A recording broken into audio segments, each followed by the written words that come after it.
Coucou! Alors, troisième vidéo, je me suis dit que le canapé devenait un peu trop informel, donc je me suis dit on va profiter du beau temps en espérant qu'on ne soit pas trop dérangé par les voitures qui passent, et dans ce cas-là, je parlerai beaucoup plus fort. Non, je plaisante. Alors, le sujet de cette vidéo, je l'ai eu déjà il y a quelques temps, mais j'avais juste le sujet en fait, j'avais pas trop de structure. Et je me suis dit, bon, bah, la structure viendra au fur et à mesure. Et en fait, non. Non. Donc, ils m'ont dit, tu fais ta vidéo avec ta propre expérience, avec l'expérience de tes séances et avec ce que nous, on te dira. Ok. Donc voilà, je commence ma vidéo. Je ne sais pas du tout comment on va partir. Donc, on va juste faire confiance en l'univers. Et puis, je pense que le principal sera dit. Alors, le sujet de cette séance, enfin de cette vidéo du moins, c'est écrit dans le titre, c'est l'enfant intérieur, ouais, il n'y a pas de suspense. Prochaine vidéo, je ferai un faux titre, juste histoire de pouvoir mettre un petit peu de... Voilà, j'ai oublié mon mot, de suspense dans ce qui va être dit. Donc l'enfant intérieur. L'enfant intérieur est un sujet très très vaste, où il y a énormément d'écrits. Donc j'espère que cette vidéo t'apprendra certaines choses et te fera prendre conscience de d'autres. L'enfant intérieur, donc c'est ce que je t'expliquais dans ma première vidéo. À l'intérieur de chaque être, il y a toutes tes souffrances d'enfant. Toutes. D'accord ? L'idée de se connecter à l'enfant intérieur, ça va être de comprendre ce que tu portes. D'accord ? C'est important de prendre conscience que l'adulte que tu es régi par ton enfance. Donc si tu as un enfant intérieur qui est en grande souffrance, avec des manques, il y aura forcément ton comportement qui sera impacté. L'idée, c'est de se dire, ok, comment je fais pour savoir que là, c'est l'enfant intérieur qui prend trop de place. On se rend compte souvent, et au vu des séances que j'ai pu faire, l'enfant intérieur, on a conscience qu'il prend trop de place quand notre attitude elle est disproportionnée par rapport à une situation. On est en train d'échanger sur un sujet, quel qu'il soit, une moto qui passe, on essaye... Là, c'est un motoclub ou quoi? C'est bon. Du coup, j'ai perdu le fil. J'ai perdu le fil de ce que je disais. Oui, ça y est, c'est bon, merci. Donc, je disais, on essaye du coup de... Donc, par exemple, tu vas être en train d'échanger avec quelqu'un et tu vas te rendre compte que ton comportement et ton attitude est disproportionné par rapport à la situation. Soit tu te mets dans un excès de colère sans nom, sans vraiment savoir pourquoi, soit au contraire, du coup, par rapport à ce qu'on dit, tu te sens vexé, tu te sens touché émotionnellement, c'est que ça va chercher une faille chez ton enfant intérieur. D'accord? Donc là, il faut essayer de comprendre ce que ça va chercher. On fait partie, aujourd'hui, on est dans une génération où on est plus à l'écoute des enfants. À savoir ce qu'il veut, à savoir ce qu'il ressent, peut-être un peu trop d'ailleurs, si vous voulez mon avis personnel, hein, ça n'engage que moi. Alors que quand voilà, vous êtes des enfants nés des années 80, 70, 60 et bien avant, l'enfant n'avait pas vraiment sa place d'écoute. Voilà, on faisait ce qu'il y avait à faire au niveau émotionnel. Bah, c'était quand même bien verrouillé, hein, fallait être grand, fort, costaud, pas trop pleurer parce que ça sert à rien. Et finalement, on a notre enfant intérieur qui a grandi avec toutes ces petites résistances en place parce que on n'exprimait pas nos émotions, parce que on gardait pour soi tous nos ressentis, toutes nos tristesses. On pouvait surtout pas dire à nos parents je suis pas d'accord, parce que du coup c'était pas possible. Ça c'était quelque chose qu'on ne pouvait pas faire. Après c'est je généralise un petit peu, mais 9 fois sur 10 que je vois en séance, la majorité des patients ont eu des parents comme ça, qui faisaient partie de cette génération-là. On est plus dans une histoire de génération que... Voilà, on éduquait les enfants de cette manière. Et le mot éduquer est juste, hein, on éduquait les enfants. C'est-à-dire qu'on leur donnait un toit, on leur donnait à manger, des vêtements. C'était de l'éducation pure et dure. Aujourd'hui, on est plus dans l'accompagnement de l'enfant. Et c'est bien évidemment ce qui est beaucoup plus juste pour l'enfant. Ce que je peux te conseiller, c'est d'aller chercher et éventuellement de faire la liste de ce qu'enfant t'aurait aimé et que tu n'as pas eu. D'accord ? Moi, par exemple, je rêvais d'avoir un kiki. Du coup, j'ai jamais eu de kiki parce que mes parents, voilà, m'en ont jamais acheté, que voilà, ils estimaient que j'en avais peut-être pas besoin. Bref, ça leur appartient. Et en faisant le travail de développement personnel, en travaillant sur ma petite fille intérieure, je suis allée réparer ce manque de kiki. Et j'ai pas honte, et au contraire, j'assume avec fierté d'avoir acheté un kiki du haut de mes 20 ans. Bon, j'en ai plus 20, hein, donc il a fait son temps, hein, il est un peu vieux, je l'avoue.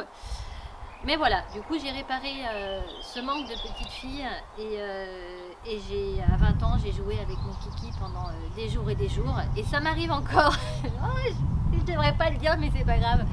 Voilà, dès que je sens que voilà, la petite fille elle est pas, voilà, elle est un petit peu tristounette, ben voilà, je vais récupérer mon kiki, je lui fais un énorme câlin et je lui dis qu'il est génial et qu'il m'a bien aidé.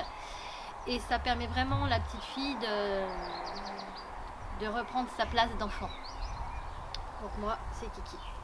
L'idée, c'est que si tu répares quelque chose comme ça, c'est vraiment de le faire en conscience. C'est pas d'aller acheter un kiki, enfin bon, c'est un kiki, hein, c'est pas l'idée d'aller acheter un kiki pour dire d'acheter un kiki. Quand tu prends ton kiki, tu vois, tu vis le moment, quoi. Tu vas chercher cette petite fille en toi qui aurait tant voulu avoir ce kiki. Tant voulu avoir ce kiki.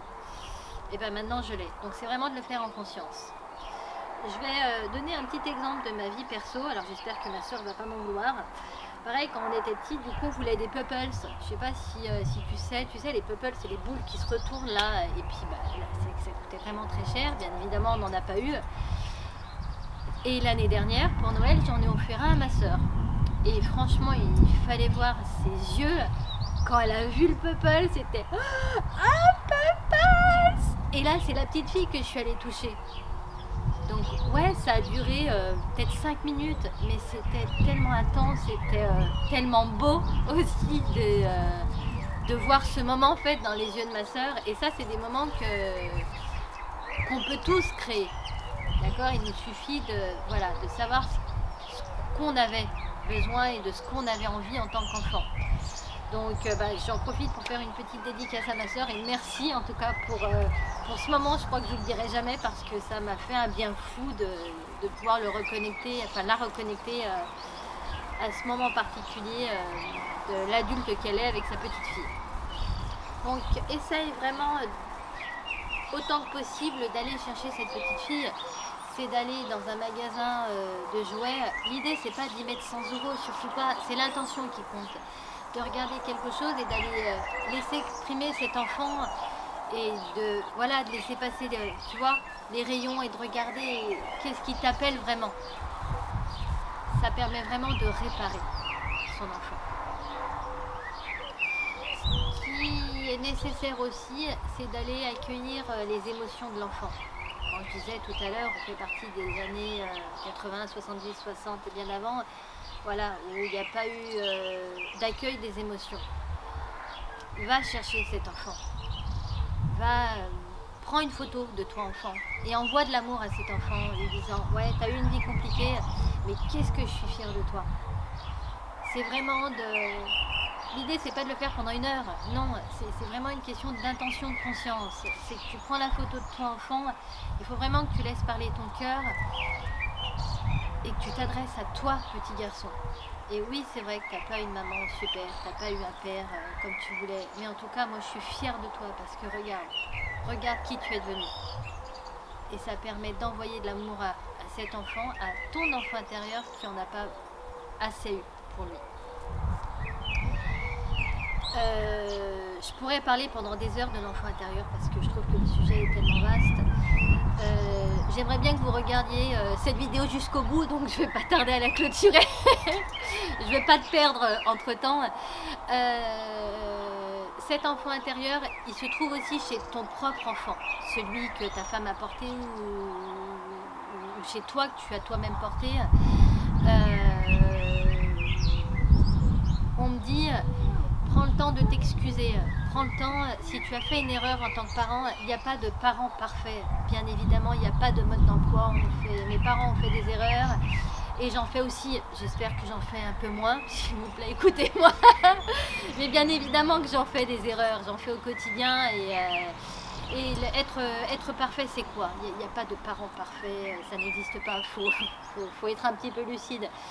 Mais ce qui fait de nous des parents moins imparfaits, c'est de reconnaître à son enfant qu'on a fait une erreur. Donc s'il y a quelque chose que tu as fait, que tu regrettes parce que tu as été trop dur et parce que la punition a été trop lourde, mais parce que cet instant de cette punition, c'était, voilà, tu as été débordé par tout ce que tu vivais et que tu as été un petit peu dur, le lendemain ou 2 jours après, va t'excuser auprès de ton enfant. Va lui dire que voilà, tu as été un petit peu dur, que tu es conscient que la punition elle est un petit peu lourde, mais que tu l'aimes quand même très fort et que voilà, tu n'es pas parfait comme parent, mais le fait de se remettre en cause, tu vas réparer l'enfant intérieur de ton enfant à toi. Et ça, c'est juste magique dans le processus dans lequel on est. Du coup, je suis un petit peu submergée d'émotions.